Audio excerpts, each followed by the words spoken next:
If you will notice, lahat ng niluluto ko, mabilisan. Pero itong menudo na ituturo ko sa inyo, yung traditional na luto. So, bigyan nyo to ng oras kasi masarap to.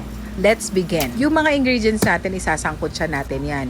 Isang kilong baboy, diced onion and tomato. Ilagay lahat ng panimpla, isusulat ko dito kung ano-ano yon. You can adjust everything the way you like it. Depende naman yan sa panglasa. Yung suka na nilagay ko dito just to enhance all the flavors. Tapos ito, magpapasarap dyan. Lamasin nyo. Masahing mabuti para manuot ang lahat ng nilagay nyong pampalasa. Tapos agad tayo ng Sprite. Masahihin ulit na mabuti. Takpan, pakuluan. Mga around 10 minutes kumukulo siya. Hayaan nyo kumulo. And then, remove the lid. Pakuluan hanggang sa matuyo. Hanggang sa magmantika siya.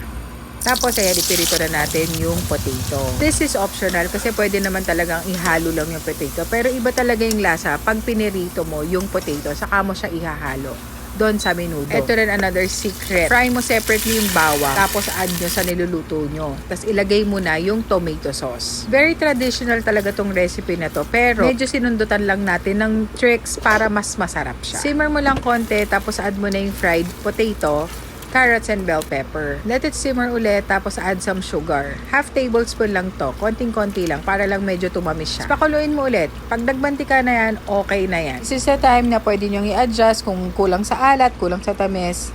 Kayo na bahala. Tapos serve it to your family. Sobrang sarap. They will be impressed with this dish. The menudo recipe na dapat nyong itry. Gawin nyo na. See you!